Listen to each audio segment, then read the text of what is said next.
I'm Theo. And I'm Juliet. And this is Apologies Accepted. We offer an entertaining look at some of the big issues in history by examining public apologies of the famous and infamous. We're looking at politicians, serial killers, actors, and you. Send us a public apology you would like to make, and we'll read it on the air and give you a chance to redeem yourself, or just get some guilt off your shoulders. We're here for you. Once a week, maybe more if you're really, really sorry.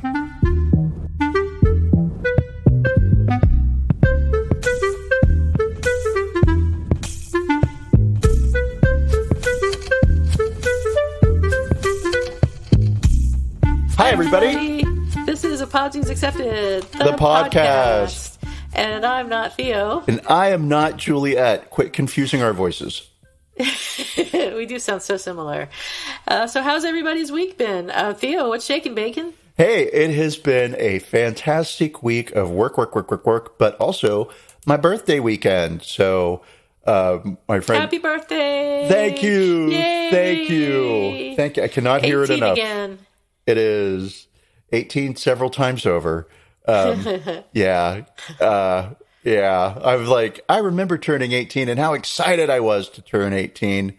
But then the target moved and it was like, I've got to be 21. And your target always moves, right? Now it's like, that's right. I've got to get to retirement. Yeah. But yeah, so we had friends come out and we went out for dinner last night, which was great. Inside a restaurant with walls. We went to a place called Perla on Congress. And so here's my anti-commercial for Perla. I called them last week and I was like, hey, reservations, party of 4. No, sorry, we're all booked solid. Oh, okay, great. And then I called them on Friday thinking like, oh, maybe something's changed. And no, sorry, we're all booked solid. But, if you show up, we might be able to like let you sit outside and we might deign to serve you some, wine or something. Like, all right, cool. Maybe we'll go there for a drink. And so that was kind of our game plan. I wasn't really sure what to do with our guest. My friend Terry's been here several times. And then my friend Mario and Jim came with Terry, and they've been to Austin once. So I want them to like really experience the city. And we spent basically Friday through Saturday afternoon inside my house because we had dinner on Friday night and James made dinner and it was nice. But it was kind of like, well, you want to get out and you want to see things. So let's try and make that happen. And it just kept not happening, right? For a series of whatever delays. And so I was like, listen, we're going to go to Congress. It's a big walking district. There's tons of little bars and tons of little restaurants, and it'll be fun. And so we did that. And I was like, oh, here's Perla, the restaurant that didn't have any availability. And so Terry walked in to see if we could get like squeezed to a table outside somewhere. And no, they had plenty of tables inside. We got seated inside right away. Wow. No problem. So Perla, I don't know what the fuck is up, but weird. I need to fix that. How was the food? Oh, superb. I mean, I'll say for as poorly run as the reservation system is, they do make up for it with the food.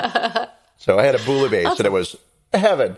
That sounds good. But aside from that, I also got chocolate cake and chocolate cupcakes from Whole Foods. And I've got to say, holy moly, who knew that Whole Foods makes the best cake in the world? It was so incredibly good. Excellent. Yeah. Oh, it was amazing. And James was so jealous when... Did he not let him eat any of it?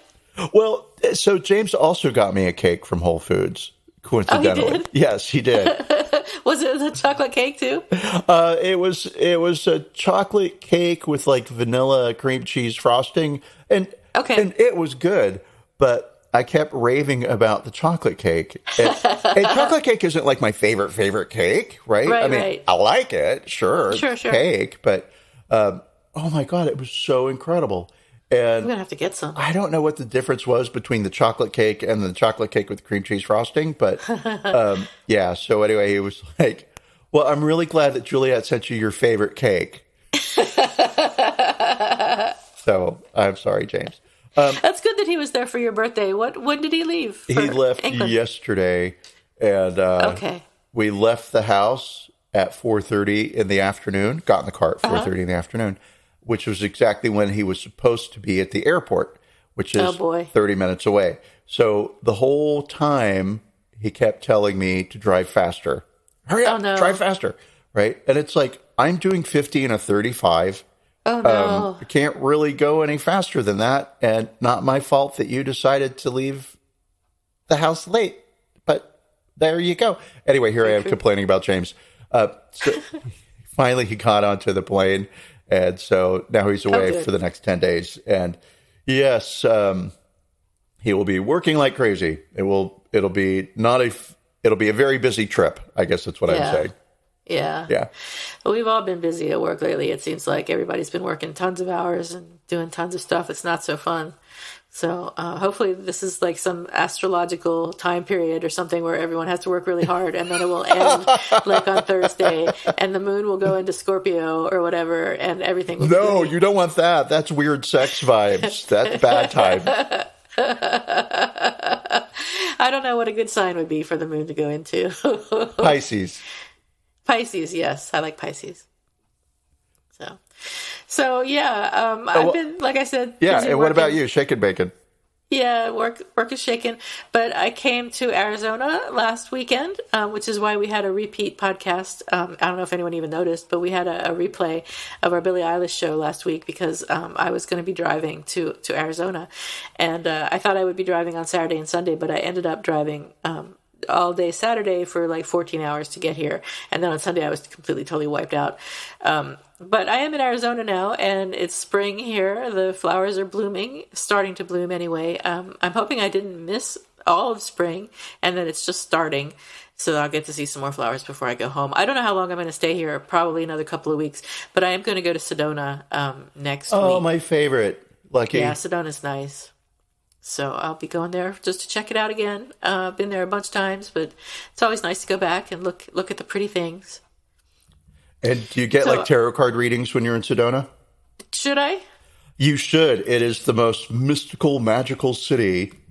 Is it? Yep. Well, I know that they've got those vortices and all that. I've been to some of those. Yeah, that's Sedona's whole thing.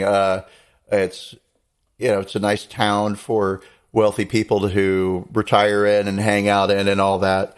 But there's like a shit ton of psychics that live there and work there and cater. There's a whole like crystal and gem and meditation and Reiki and I don't know, name some other psychic-y thing. It's all there. I don't know. Do you do any of that stuff when you go? No. I don't want people poking around in my head. Recommendation. Her name is Susan Sylvia Smith, and she lives at 321 7th Street. She's amazing. Okay, there's probably somebody living there who's going to be His name is because I'm so psychic. I just magically picked that up.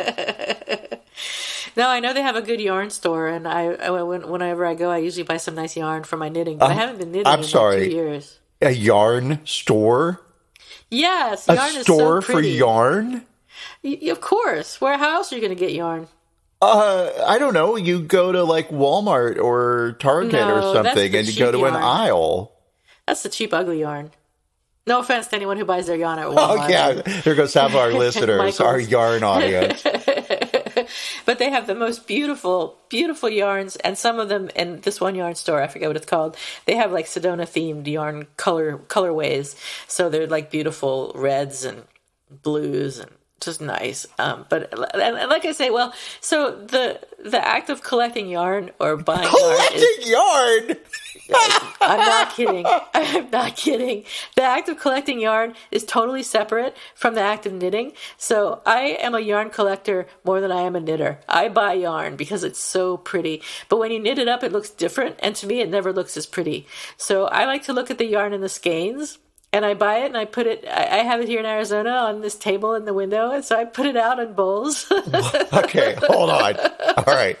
And then I never knit with it. Stop. We have to go back like 10 feet, and you're going to have to walk me inch by inch through this, right? What is a skein? Oh, that's what they come in, like the rolls, or the the things that they're wound in when they sell them. So they come to you in a skein. You buy them by the skein.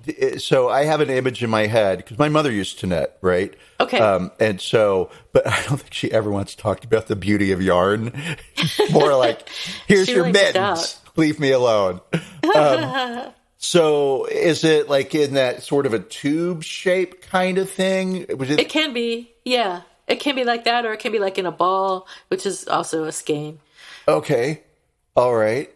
And so you're going to have to send me photos. Like, I'll have to send you photos because some yarn is just so beautiful. It's just unbelievable. And especially when you look at like cashmere or alpaca or something like that, that's just so soft at the same time. But you knit it up and it gets itchy.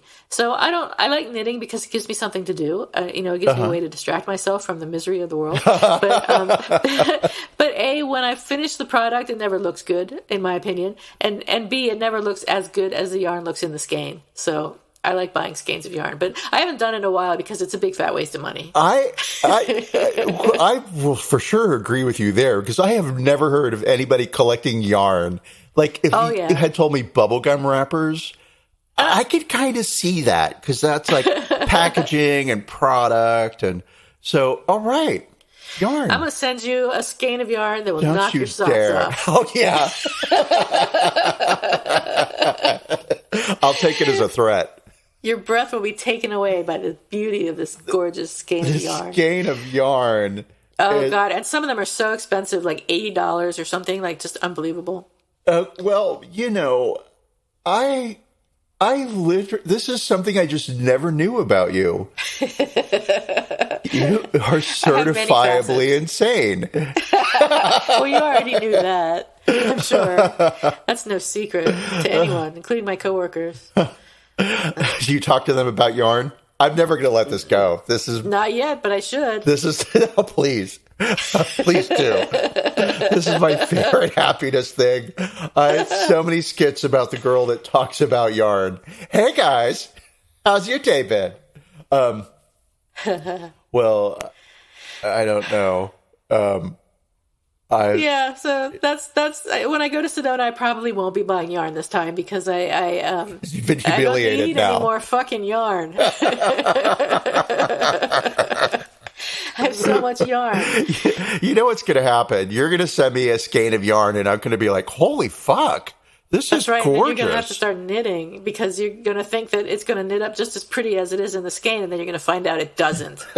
No, I'll be forewarned. Right. That's right. Through your wisdom. But they will become my new pillows instead. Like instead of buying pillows. You're going to have balls of yarn around the house. This podcast is endlessly fascinating. It is. I know. It's all about me. And I'm endlessly fascinating. Well, that is true. That is very true.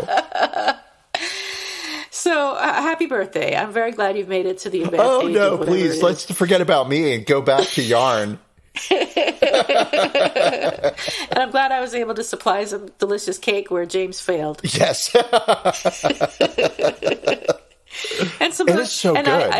I sent you the Elegance of the Hedgehog, which is one of my favorite books. It's kind of iffy about whether you were going to enjoy that book or not. You probably will never get around to reading it, but I think you might enjoy it. I really liked it. I've got it right here. It was going to be my thank you at the end. That, and I also have the...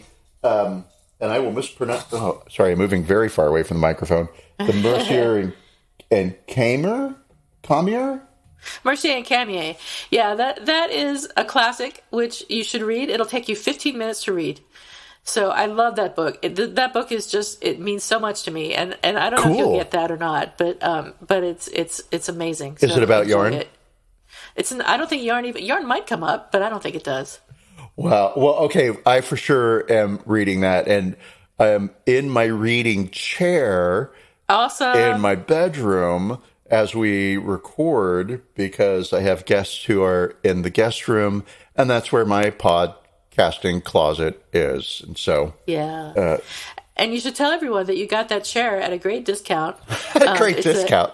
It's a $1,500 Pottery Barn chair, which you found for like $40 in Goodwill. Amazing. Hi, thank you, Goodwill. And OxyClean, because I had to scrub the heck out of it with OxyClean. Not because I was like, oh, it's from a thrift store. But because it was filthy. It had. Who knows whose dirty paws have been on this? Oh, I know why they gave a white chair away, because they have to spend all their time cleaning it. But really, I can't wait to sit in it and read. Awesome. Oh, you know what I did yesterday? This No. is a little tiny bit of news. I drove to, I won't say the name of the town, but it's like 40 miles away from here. It's the next closest town. This town that I'm in is like 1,200 people. And the town that I went to is even fewer people, I believe. But they have, because it's on a highway, they have like a McDonald's, and they have a Burger King and a Taco Bell and a Carl's Jr. and a Mexican restaurant, a couple Mexican restaurants, at a Dollar General, and they also have a hot dog truck which has Sonora Hot Dogs. And I have been hearing about Sonora Hot Dogs for a while now, and I've been wanting to try one. They're hot dogs wrapped in bacon on a bun with chili and guacamole. Ooh, nice. And sour cream and some other stuff. So when I drove by on my way here last weekend, I saw the hot dog truck, and I thought I need to go check this place out. And I did yesterday. I decided to go take a break from working and get a Sonora hot dog. And I did, and it's a hot dog. Oh, boo. It sounded like there were so many things around the hot dog itself that, like, they were disguising the fact there's a hot dog in it. It's just a hot dog. It's a hot dog with stuff on it. I mean, it was just not that. I mean, it was good. The guacamole was really good. But a hot dog is a hot dog, man. I don't know what to tell you. See, I'm not a big hot dog person. Me either. Maybe like that's the problem. Once a year, maybe at a picnic or whatever with a lot of ketchup, and that's cool. But there was a place in LA called Okie Dog, which is long closed, and kind of the same thing. Was a hot dog and a burrito, but with like beans and guacamole. Yeah, so wow. I loved Okie Dog, but I only ever went there like drunk at 3:00 in the morning, and that's probably why I loved Okie Dog. That's probably what Sonora hot dogs are for too. Being drunk at 3:00 in the morning. Yeah, but you have to drive there. I drove there for 40 minutes or whatever, and then I get there and I go in and, well, actually I get to the hot dog place and they're like, can you go inside the store and order this? And then I go inside the store and they're like, oh, you need to go over behind this other counter and ask for it. And nobody spoke English. Everybody spoke Spanish. It was like literally nobody spoke English. They would speak to me in Spanish and I would answer them in English, and they understood. I mean, maybe they spoke English and they just didn't want to talk to me. Totally understandable.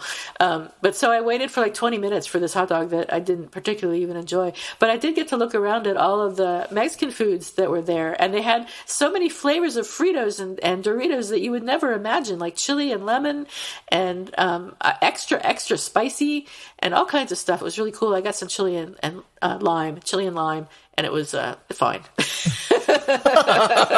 So let me get it right. This town does nothing but disappoint. And it's 40 minutes away. Yep. Yeah. But the McDonald's, so. But I was going to drive even farther to the next town, which is near Phoenix, Buckeye, which sounds about like what it is. And they have a Starbucks, but I didn't go. Would have been another hour to get there. So holy Christ, an hour for coffee. I know, right? That's the worst coffee. thing about being here is that the coffee here sucks. And I basically can't have coffee while I'm here because any coffee I make sucks. Any coffee I buy here is going to suck. It's a sad desert town. I'm glad you're there. It's beautiful though. The mountains around it are gorgeous and the desert is beautiful. So that part is really nice. And it's so quiet. Nobody but my neighbors bother me. Nobody but my next door neighbor who's constantly asking me why I never leave the house. So anyway, maybe we should talk about an apology. Oh, well, all right, yes. So we did re-release our Billie Eilish episode in part because you were driving, we had birthday things going on, Brent was tied up. So yay, we all got a weekend off. And then it was also the Oscars coming up this weekend as we recorded will be this evening on Sunday, March 27th. Hooray. And Billie Eilish's song, No Time to Die, is up for Best Song. So cool. It felt like, all right, great. And now here we are talking about Jane Campion, who is also up for an Oscar, but then said some things and had to apologize. Right. I didn't know Billie Eilish had a song up for an Oscar. That song sounds like it could be a Bond theme. Oh, it was a Bond theme. Okay. Well, see, the song did exactly what it was supposed to do. Yeah. And so, hooray. It should win. And yes, and I think she'll win. I mean, I don't know what else she's I'm back to liking Billie Eilish. I re-listened to our re-released Billie Eilish podcast. Yes. And I've got to say, I really, I'm kind of still on the fence, but she's tracking with what I expected to happen, which is a careful management of her public persona. Yeah. And so it'll be quiet for a few years while she grows and matures. Right. And she'll just release some albums and watch. She's going to like run down the street naked on fire, backing people in the face. But anyway, yeah. So here we are, Jane Campion. What happened and Jane why? Campion. She is a director, screenwriter, and producer from New Zealand. She was actually the first woman to be nominated twice for the Academy Award for Best Director, and I think that was for The Piano. She's also the first female filmmaker to receive the Palme d'Or for The Piano, which was 1993. I can't believe that was 1993. That was before I moved to California. I went to the theater to see The Piano, and I drove myself in 93. Like, I was a full functioning adult. How is that possible? Yeah. Oh my God, right? So long ago. The Piano also won her the Academy Award for Best Original Screenplay. And an important item of note, which is not important to this podcast, but I think is important to understanding her, is that she is the daughter of an heiress. Yes. Yeah. I was very surprised to find that out. That's not a big part of, I mean, it's not a Wikipedia page, but not a big part of the narrative around Jane Campion. Yeah. It's always like, I'm a female director. But I had a really big head start in getting there. Yeah. But, I mean, having said that, there are plenty of people with a ton of money who enter the arts and never do anything. So she is truly a talent. Oh, yeah, I'm not saying she's not talented. I'm just trying to think about people with a ton of money and all the things they can do with their spare time. How nice that would be. You need a ton of money, right, to go pursue an art degree. Pretty much. Few people get a liberal arts degree who don't have access to some level of privilege. I'm not going to argue with you. I think that may be true. I don't know. It would be interesting to see studies about that. Well, let's do that now. Getting to college is hard enough for many people. And that's true. Once you get to college, you got to pay for it. So there's that. If you get there on a scholarship, are you going to study liberal arts? I don't know. You might. I did. But did you have a scholarship? I did. I didn't know that. Congratulations. Yeah, grants and scholarships, and I pickpocketed people too in order to get all the money. Of course. Yeah, we all did that. And so, the short answer is yes. And then, you go into that knowing you're never going to make any money. The most you're going to be able to do is like teaching. But there's always the hope that like I'll be the next Jane Campion, right? If I go into film or whatever. Anyway, completely side railed, but we'll say. Speaking of Jane Campion. Yeah. 2 weeks ago today, on Sunday, March 13th, Jane won a Critics' Choice Award for Best Director for the movie Power of the Dog, which Wikipedia describes as a Western psychological drama. Now, I have not seen this movie. I might see this movie. I probably won't because I don't see much of anything. But have you seen it? I have seen it. And I saw it for two reasons. One, because it was Jane Campion. And two, because everybody was talking about Benner. That's not his name. It's Benedict Cumberbatch. Yes. Yeah. It's very hard for me to say. And the performance that he gave and just how outstanding it was. And I was like, I want to see that because I have very much an image in my head of what kind of role he typically plays. And so let me see him in something different. And I will say, excellent job. Amazing job. So he plays in this movie kind of a creepy old dude, right?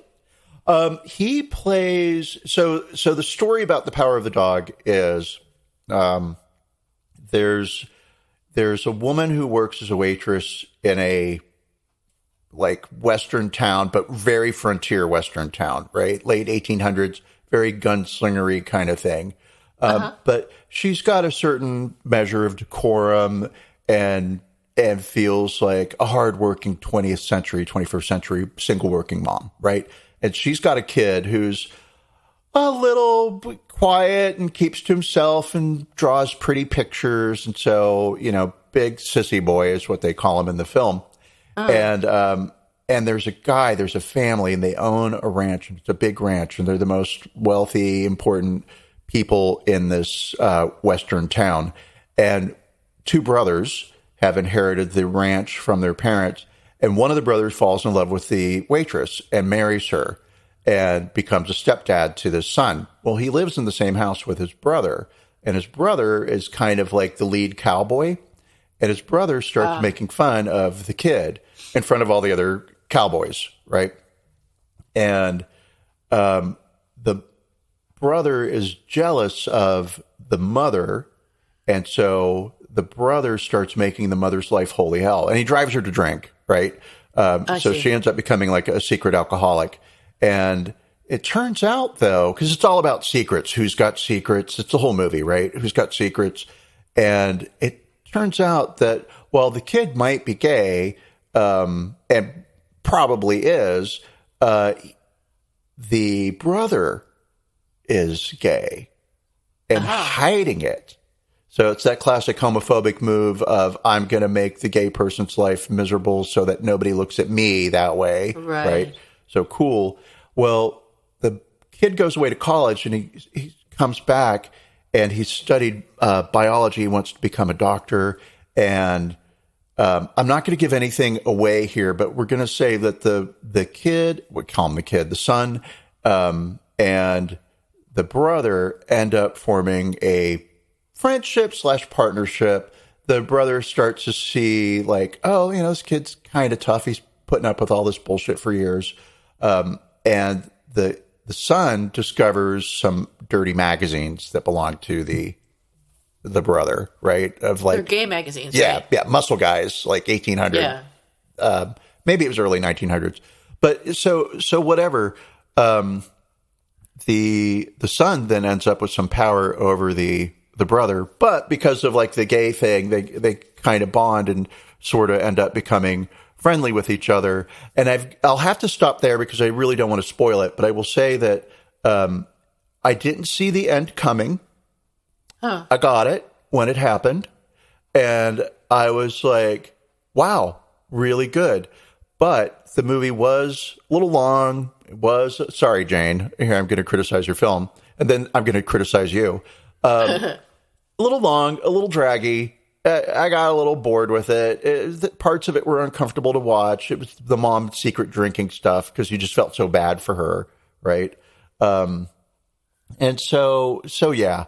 But a powerful film. I mean, at the end of the day, and that same kind of tonal quality that was present in the piano, where it's just sort of like the pressure of life and the need to conform, and how that can warp a person's experience in life, how those expectations can really be unfair, and then how people break free of those expectations and find free, blah, blah, blah, blah, blah. So very arty, but good. I'm going to ask you a question you may not know the answer to. How do you know if someone is a good director? Well, typically they win an Academy Award. No. A good director is able to take a really shitty script where people say the most mundane things in the world and present it in a way through encouraging the actors to deliver their lines with different motivations, right? So, hi, how are you this morning? Most boring, mundane thing in the world, right? But, okay, now you are saying that to your mother over the breakfast table, but imagine that your wife just died and you're turning to the man that killed her. That's how you're going to say, hi, how are you to your mother, right? So good director is able to get these subtle, I just used the word I wanted to use, these subtleties, these subtle overtones. You don't have a subtle overtone, but you get the point. They're able to draw things out of a script, and then they're able to draw emotions out of the actors, and then they're able to work with editors in such a way where they can say, I don't want a medium shot of her crying. I don't want a close-up of her crying. I want an overhead shot of her. You know what I mean? It's like they could really just direct. Do people usually go to school to become directors? Well, just direct. They do, but probably one of the most famous directors, Steven Spielberg, was kicked out of film school, Long Beach. Hey, I know it wasn't for not being good, but he did get kicked out, and I forget the details around that. And it seems like you'd have to have an understanding of the history of film in order to really know how to do some of that stuff. Like what kind of shot would be appropriate, or, what's the background of all types of such and such? How's it been used in the past, and what are you referring back to, and all that kind of thing. Well, I think, I would say if you have an innate understanding of storytelling, but you are right in that you have to have an understanding of film. So maybe you don't necessarily need to know what a medium shot is called, or who invented the X, Y, or Z, right? But you just have a sense of like how to pace pictures and sound in a way that will lead people on an emotional journey that will be surprising or uplifting or sad, right? But the idea is that every emotion has an intention. And so at the end of it, after you've gone through this roller coaster ride of emotions, you walk out with a thought. And that thought is something that you think about more. It's art. It's art. It just goes everywhere. I love this podcast because we get to talk about things that neither of us have any background in. Right. And sound like we know experts. what we're talking about. And I'm like, I totally believe you in all of this. It sounds perfectly fine. It makes absolute sense. 1,000%. Having lived in LA for nearly 30 years with nothing to do with the entertainment industry at all, it is what people talk about. It's in the air. And you just pick this bullshit up. Like San Francisco's very techy. You probably understand so much about tech just from standing in line at a coffee shop or going to parties and the things people talk about. Or from my job. Oh, well, I mean, yeah, you are in the industry.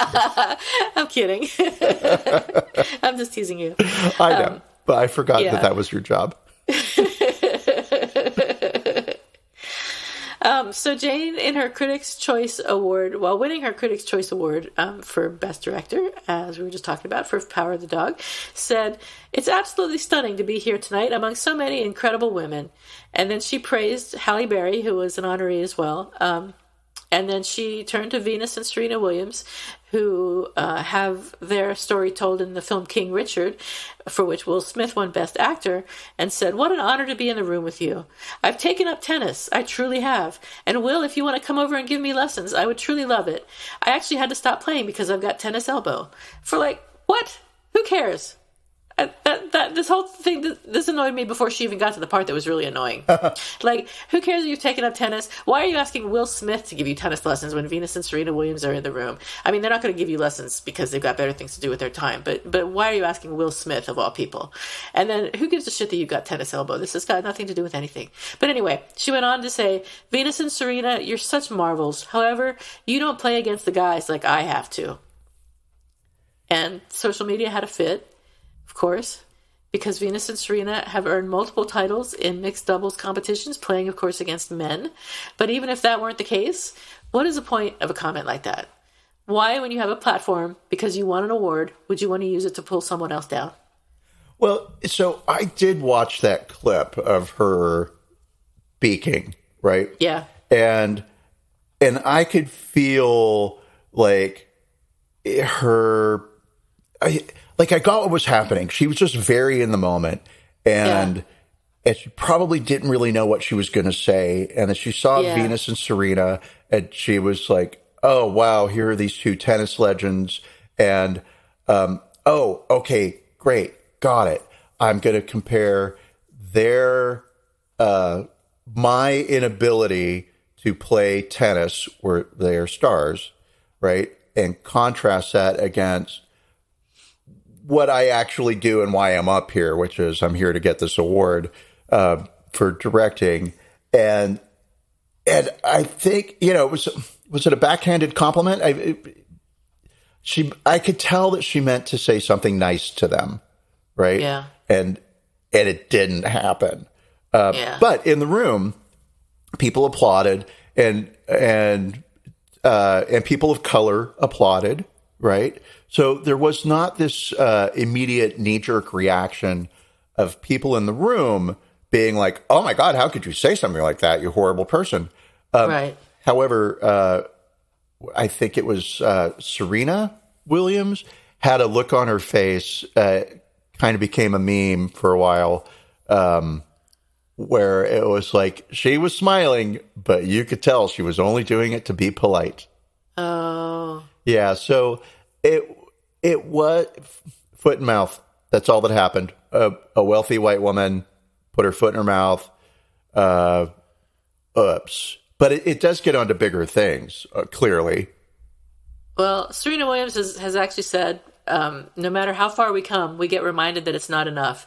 And that must have been her response to what Jane Campion said. I mean, it's like she's just saying, well, you sure you got this great career, but you haven't played against men. It's just, I think it's got to be frustrating for both of them. I know that it seems like they've forgiven her and they're not mad at her. And maybe Jane Campion had good intentions, but the whole thing was just cringe. Oh, it's very cringe, right?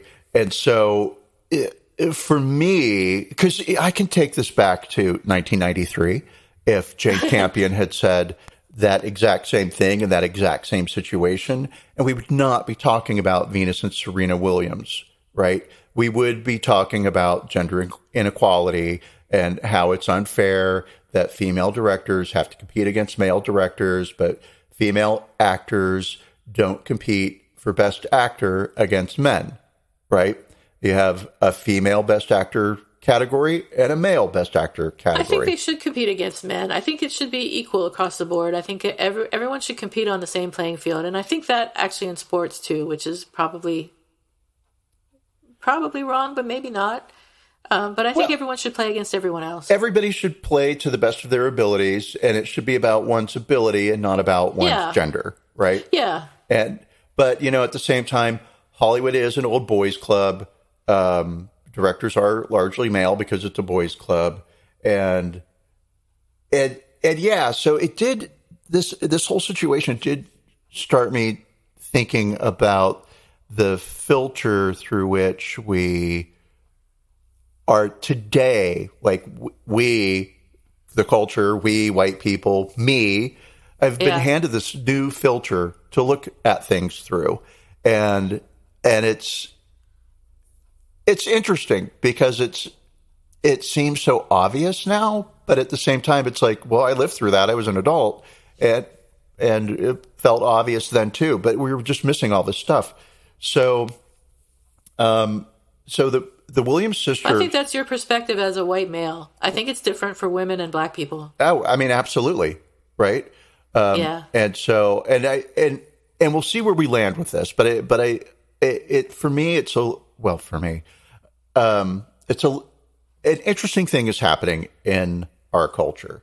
So right now we are re-looking at people who were maligned in the 90s and seeing their stories in a different light and understanding how sexism and misogyny painted them as the villain. So I will present you Lorena Bobbitt, who was, a victim of domestic abuse and in a very unhappy, controlling marriage, who one night just had enough and attacked her husband with a knife and famously cut off his penis and then drove away and threw it out a window, right? Yeah. And nobody ever once during that period thought of her as like, oh, this poor woman, this reaction that she's had to this extreme. No, it was like, she is a crazy, evil person. Isn't she terrible? And then Tonya Harding, right? Who's had a little bit of a reemergence, I guess is the word I could use. But her story is being re-examined. And, well, sure, she was cast as a villain, but she was also cast as a villain because she is from a different class of people than typically participated in ice skating, right? And so that same filter where we can pick it up and look at Tonya Harding or look at Lorena Bobbitt and see them as victims as well, right? Yeah, you did this thing, okay, but you were also a victim. We're now able to do that with things like Jane Campion and what she has said about Venus and Serena Williams. Once upon a time, her remarks would have gone straight to gender inequality. Race would have never become a part of it. So I don't say that this is a bad filter. I think it's wonderful. But it is also interesting to me that as a culture, we're able to see things more holistically, more nuanced. Yeah. We're able to pull other things into it. Yeah. And so what I would say would be Holly Berry at the Critics' Choice Awards this year received an award for See Her. It was the See Her Award, and it's given to women who push boundaries, right? And Holly Berry's acceptance speech was really what Jane Campion should have given, right? And so I will now give Holly Berry's acceptance speech. Okay. And you're welcome in advance. She's talking about women. We will use our emotional intelligence and we will tell stories that don't fit preconceived notions. No, we will tell stories that see us fully in all our multitudes and contradictions because we are confident and we are scared. We are vulnerable and we are strong. We are beautiful and we are abused. We are everything and all of that, and all at the same time. Because if we deny our complexity, then we deny our humanity. We won't always be pretty, and we will never be perfect. But what we will be is honest and true, no matter how uncomfortable that makes you. These are stories that we have to fight to tell. These are the stories that the world needs to see. So to every little girl who feels unseen and unheard, this is our way of saying to you, we love you and we see you, and you deserve every good thing in this world. What a gorgeous speech, right? And I would say it applies to Jane Campion sticking her foot in her mouth behind a microphone. She is an intelligent, smart, accomplished woman, and also said something incredibly fucking stupid and incredibly insulting. Oh, I think that's an interesting speech from Halle Berry. I don't think it's particularly. I don't know what the word would be. I'm looking for applicable. I don't think it's no. I don't think it's particularly deep. I mean, we hear this a lot. We're this and we're that and we're that and that we're this, and I think it kind of gives people the if you're going to use it, if you're going to apply it to Jane Campion, then you're kind of giving Jane Campion, you're kind of letting her off the hook. Well, and I don't think she should be let off the hook. I mean, I guess I say that at the same time that I am a flawed person and I would like to be let off the hook for all the things that I do wrong. But like what? I think on the other hand, one thing you've ever done wrong. By not letting Jane Campion off the hook, we're not damaging her in any way. She's never going to be affected by anything that I say. So I think it's okay. And I think that even if people criticize her in the media, it's not going to damage her very much. So we should go ahead and call out people where they need to be called out. Oh, absolutely. Of everybody. Right. But again, with this filter and holistically, right, also understand like where people are coming from. And not so much intention, because intention doesn't excuse, but, well, I mean, let's see, because I don't think I can say this great, big, beautiful package that I have in my brain that's all wrapped up with a big bow on it that just ties everything together. I can't say it in a sentence. I have to say it in an entire 30 minutes on our podcast.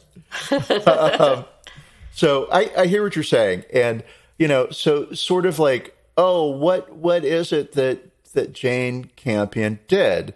For those of our younger listeners, what she did when she said, hey, Venus and Serena, you don't have to compete against men the same way that I do, is she completely discounted their achievements. But two, she also discounted the fact that they are black and they struggle in ways that Jane Campion does not. Just getting onto a tennis court when they were children, right? And so the reason that Venus and Serena were in the room was there's a biopic that's up for King Richard. I think, it's Will Smith is up for Best Actor, right? Yeah. And Will Smith is the only person of color who's up for Best Actor this year, right? Oh, wow. And Jane Campion is the only woman who is up for director. Now, I'm going to take us back a little bit to this point of reimagining people's, not reimagining, it's kind of reinterpreting, but taking villains and seeing them not necessarily as entirely, is villainic a word? Villainous. A what a word? Villainic. Oh, sure, why not? Sure. It's my podcast and your podcast too. If you agree, then it's a word. No, but so their dad was seen as this horrible man who forced his daughters to play tennis, right? Yeah. And maybe even perceived as abusive, right? He was going to force them to become tennis stars. He didn't know anything about tennis himself, right? Well, now this biopic does not see him as this villainous man who is forcing his daughters to become tennis stars because he wants to be rich.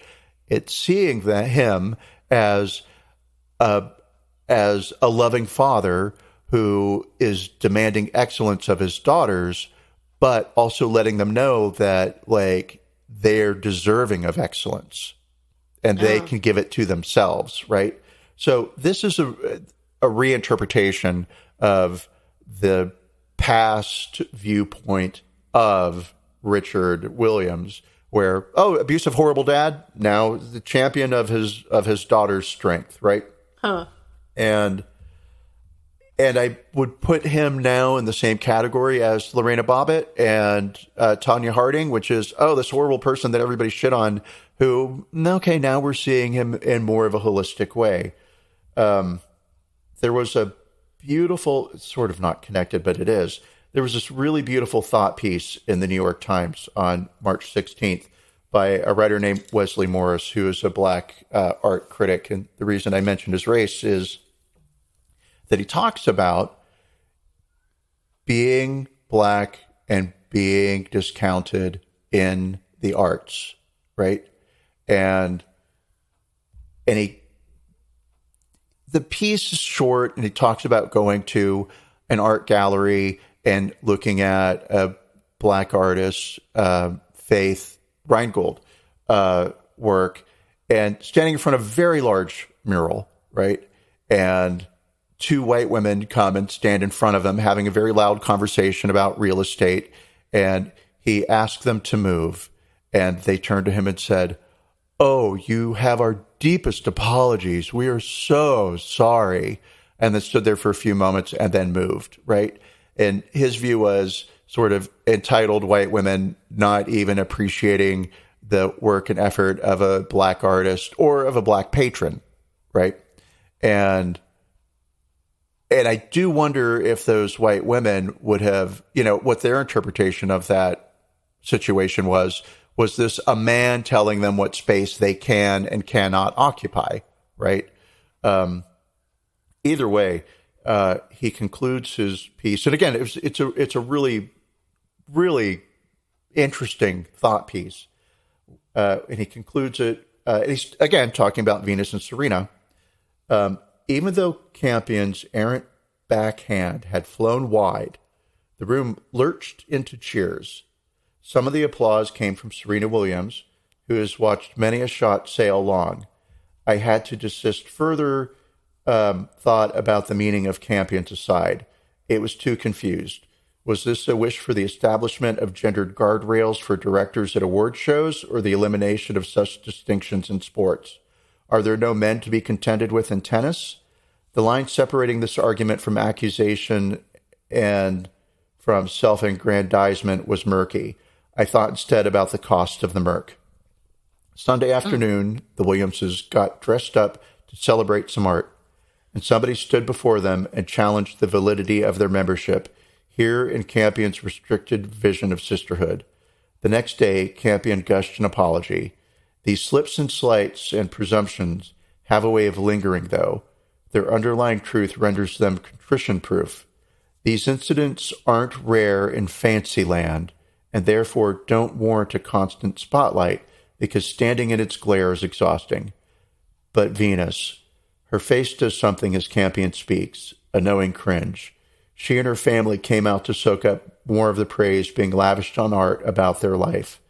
They were invitees turned suddenly into interlopers, presenting 1 minute, plunged through a trap door the next. Faith Reingold would recognize the discomfort. She painted it over and over. Run, you might get away, but you probably won't. And Run, you might get away is the title of one of Reingold's pieces that that Mr. Wesley was standing in front of. Mr. Morris, sorry, Wesley's first name, was standing in front of when the two white women got in front of him and disregarded him. And so, and I'm making this very much two sides to every story, and I don't mean to do that. I'm more just about this holistic filter that the culture now has handed us, or now we can appreciate nuance, or maybe it's just now Black voices are heard and matter. Well, I think that's legitimate, and Jane Campion herself kind of stood up for certain people when she talked about the Sam Elliott's comments on the on Power of the Dog. So what he said at the I don't know where he said it, but when she was at the Directors Guild Awards, WTF podcast. Oh, it was? Yeah, it was a podcast. It was a podcast. It was a very big podcast. But at the Directors Guild Awards, she kind of snarked at his criticism of her movie. He had said, "Where's the Western in this Western? I took it fucking personal, pal." And then complained about everything from the way Benedict Cumberbatch wore chaps in the movie to the fact that the movie was shot in New Zealand. And he went on to say, "They're all running around in chaps and no shirts. There's all these allusions to homosexuality throughout the fucking movie." And Campion said, "I'm sorry, he was being a little bit of a bitch. He's not a cowboy, he's an actor. The West is a mythic space and there's a lot of room on the range. I think it's a little bit sexist."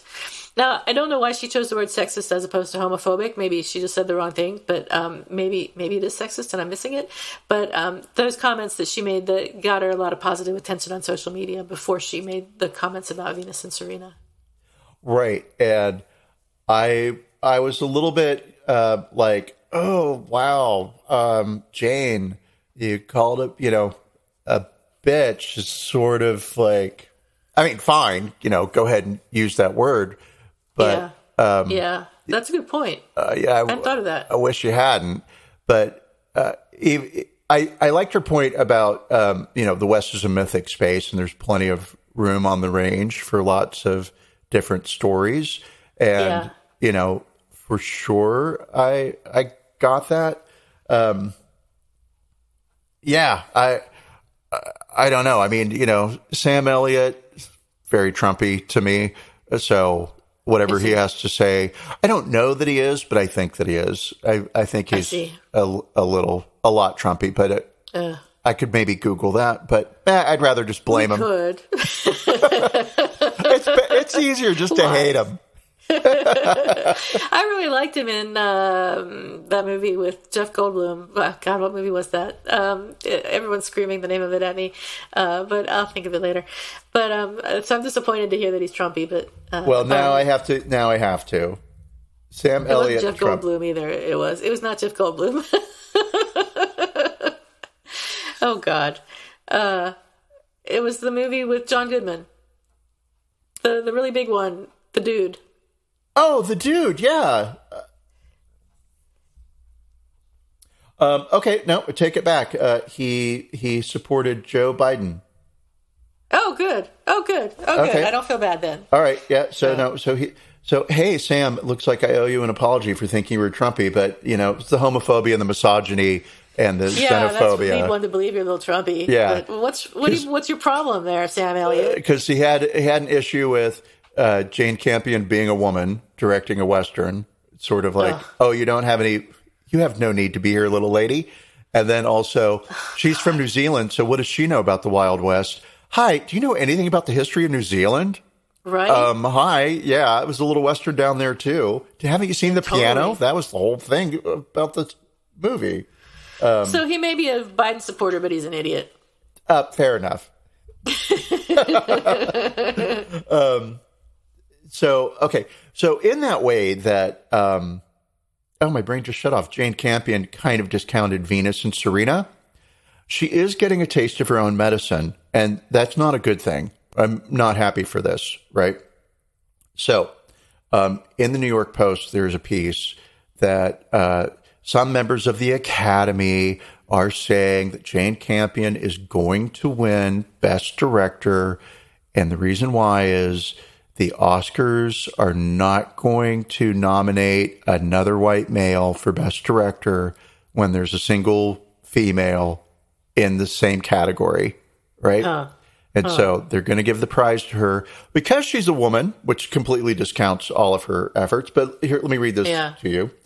The Power of the Dog director Jane Campion stuck her foot in her mouth with her comments about tennis legends Venus and Serena Williams at the Critics' Choice Award on March 13th. But insiders told the Post she still will win an Oscar on Sunday because the Academy of Motion Pictures, Arts and Sciences is determined to give the award to a woman. If the director of Coda, which is that movie about a hearing girl and a family of deaf people, if the director of Coda had been nominated, Jane might be in trouble, said one of the Oscar voters, a female director. I think it's Cian, S-I-A-N? Cyan? Cyan Heder. That's probably her name. S-I-A-N? Yeah. Is it Sean? Okay. Yeah. It's Irish spelling. Listen, Ireland. I think it's Sean. But Sean wasn't, so Campion's fine. Echoed a second voter. Not giving it to the only woman out of 5 directors would be a much bigger non-PC statement than what Campion did. Now, this sort of like, you're only getting it because you're a woman is also the same thing that's happening for Will Smith. Oh, you're only getting it because you're black. And so it seems like people really like to discount the efforts of others or reduce people to, it's Jane Campion could be getting this because it was a very good film. It almost could have been directed by a man.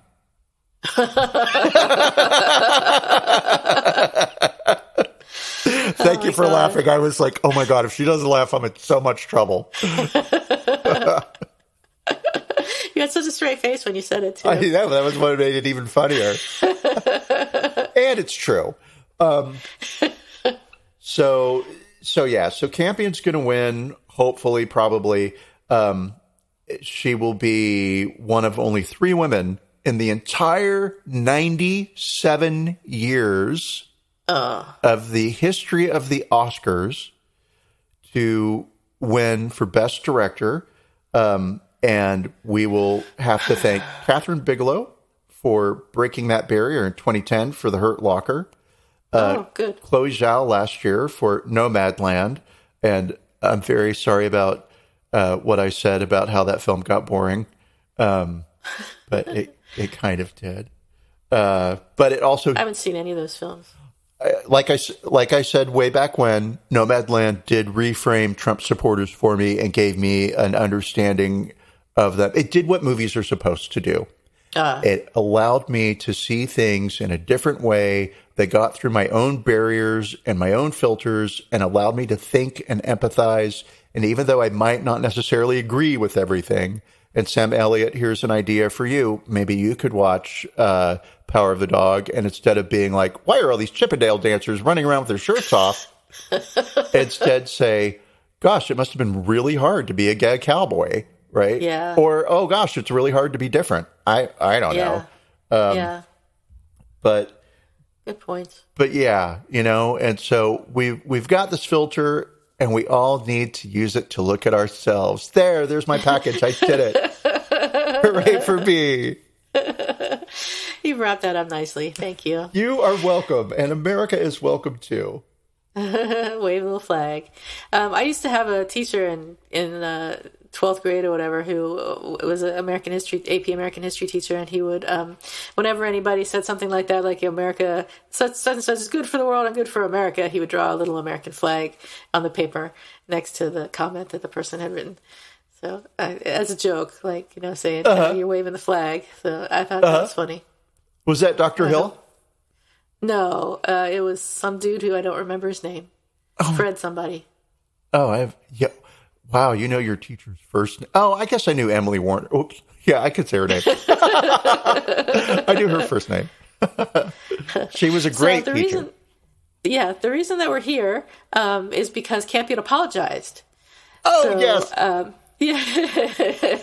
So let's talk about her apology. She said on March 14th, the day after she made her original comment, as Theo said, she said, "I made a thoughtless comment equating what I do in the film world with all that Serena Williams and Venus Williams have achieved. I did not intend to devalue these two legendary black women and world-class athletes. The fact is, the Williams sisters have actually squared off against men on the court and off, and they have both raised the bar and opened doors for what is possible for women in this world. The last thing I would ever want to do is minimize remarkable women. I love Serena and Venus. Their accomplishments are titanic and inspiring. Serena and Venus, I apologize and completely celebrate you." So responses on social media were not particularly appreciative. Entrepreneur Issa Watson said, "Jane Campion is what you get when you have live a life of unchecked privilege, less interested in apology and more interested in why her brain thought it was okay to make the statement in the first place." And Jodie Turner-Smith, who is an actress that I don't know, which means nothing. She attended the event with her husband, Joshua Jackson, who I also don't know, which also means nothing, tweeted, "Jane taking time out of her Best Director speech to tell two black women that she is more oppressed with them is peak white feminism." Yeah, I gotta say. Yeah, you can't argue with that. And really, there's no reason for Campion to make a comment like that in the first place, except to elevate herself and her achievement by putting someone else down. It was completely unnecessary, besides being inaccurate. Exactly, right? And again, the move was, and 20 years ago, this would have been the move. It would have been, oh, wow, yeah, it is hard for a female director in this industry. Oh, wow, women versus men. Yeah, but that is what she did. She diminished somebody else's accomplishment in order to elevate her own. And I think you may be right that it would have been different 20 years ago, but I have to say that is one of my pet peeves, people saying what it would have been like 20 years ago or 30 years ago, because I don't think that they really know. And when I look back on where I was 20 years ago, I often come up with something different than what the people are saying would have happened 20 years ago. So I think maybe, of course I'm right and everyone else is wrong. I guess that's my point. Well, I will not be the one to tell you that you were wrong.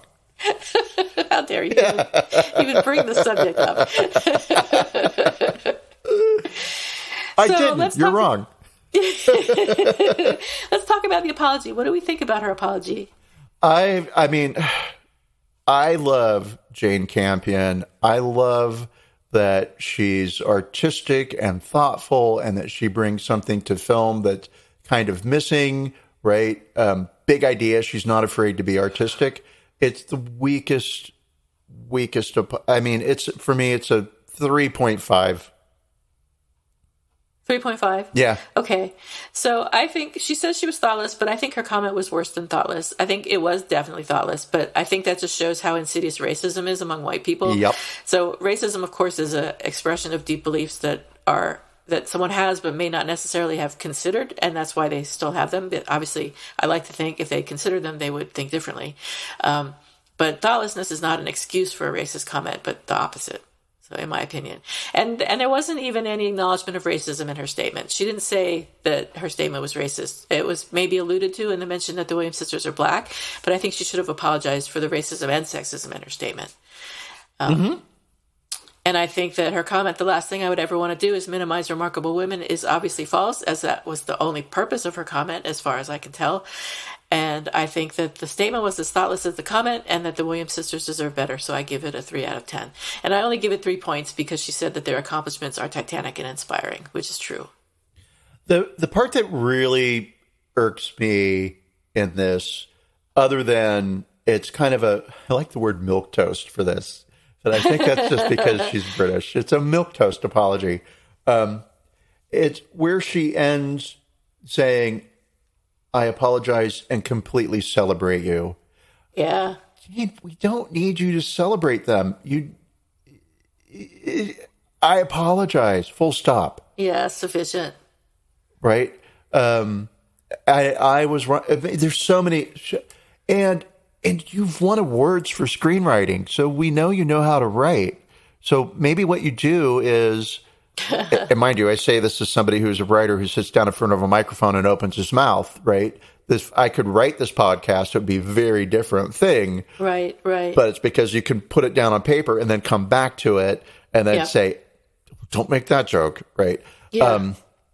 So she should have sat down and she should have written something out. And, maybe quietly reach out and apologize to Venus and Serena, who don't need your apology and don't care. You're just another person who's diminished them because of their color and their sex. Fine. Sadly, they're probably used to it, but they've triumphed over it. Hooray. But I don't know. Again, it's this filter, because Jane Campion's going to get a ton of shit for winning an award tonight. Hopefully she wins, right? And that shit is going to be, well, you won it because you're a woman at the end of the day. And, the world's so PC now, right? Right. Which completely diminishes her work and puts her in the same situation that she, I'll say inadvertently, but I think you raised a really good point, which is racism is so insidious. It's just hard. It's not hardwired into our brains in terms of biology. It's hardwired into our brains because the culture we grew up in. Yeah. Exactly. We were trained. Right. We're trained to think that way. And it's automatic. And when you catch it, you should call it out. And she doesn't do that. And I get it, because, nobody wants to jump up and say, I said something racist. Yeah, we're on the same page. Unless it was funny. And we give it a 3.25, that apology. So, sorry, Jane Campion, you may be a great director, but you're not a great apologizer. No. As say we, the Academy Awards of apologies. That's right. That's what we are, really. I mean, who else would be? Nobody else is doing this. There's no one else doing this, so it's just us. All right, so Theo, who's sorry now? Or do you have an apology expected? I have, you know what? I'm going to go with an apology expected. Okay. I originally had said I have a who's sorry now, where it's not really a very good one. I got real drunk at a Christmas party at a friend's house, and they had a piano, and it covered under a bunch of stuff, and I made them move all this stuff so that I could sit down and do a concert performance, right? Because I thought it was going to be really funny to get everybody around the piano and then play horribly, because I don't know how to play, right? Oh my God. And it was, but I sure acted like I knew what I was doing. And anyway, everybody thought it was funny. It's not an apology. So I would say that every Republican on the Judiciary Committee this last week owes an apology to, I don't know that I can say Justice Brown yet, because I think justice is only for the Supreme Court, but Judge Brown, Yeah. You guys, it's beyond disgusting. Just, and it's intentional, right? Like they know they're being racist, asking for somebody's LSAT scores, right? Yeah. Please, I'd like to see Kavanaugh's. If we're going to do that, let's do that, right? By the way, I'd also like to do blood alcohol readings at random. Yeah, totally. And I'll pick the day. Oh, I guess that's what random would be. Random means you don't pick the day. You do it at random. That's my apology expected is for... That's a good one. I like it. Only behavior. We're not going to get an apology. Intentional but I racism. think there should be one. Oh, I'll bet you like 20 years from now it'll be... I didn't have the whole... The I can't think of the word that's wholesome. What's the... Not a wholehearted. What's the... Holistic. Huh? That's it. Oh, holistic. Yeah. Oh, yeah. It's because it starts... I just never... With the W.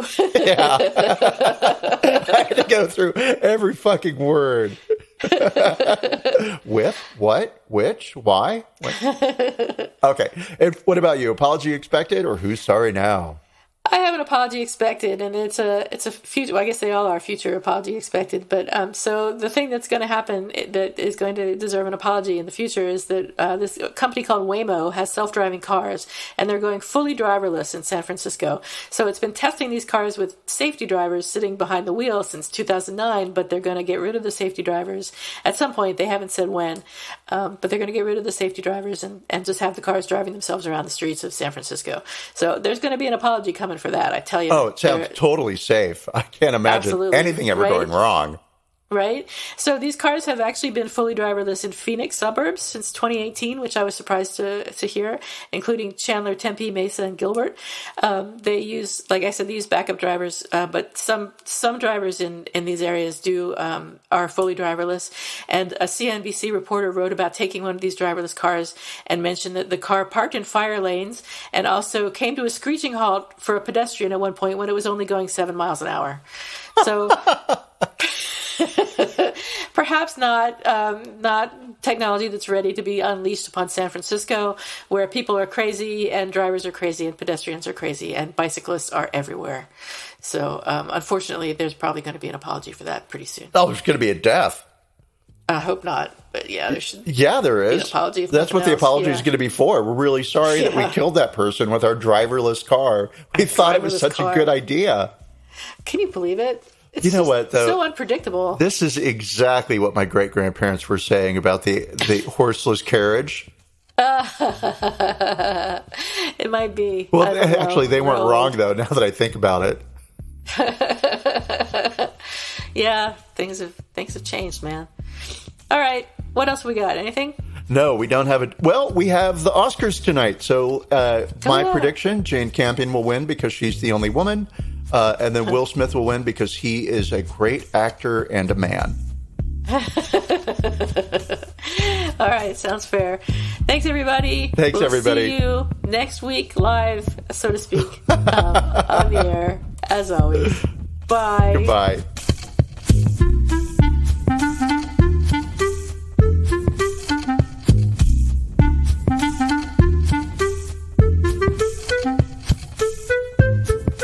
Thank you for listening to Apologies Accepted, the podcast. You can find links to the articles and the sources in the show notes. To submit an apology or find out more, visit us at apologiesaccepted.net, where you can also find our merchandise. We're on Twitter at Apologies Accepted. And on Instagram at apologies.accepted. You can support our important work at Patreon.com/Apologies Accepted. And fuck Facebook.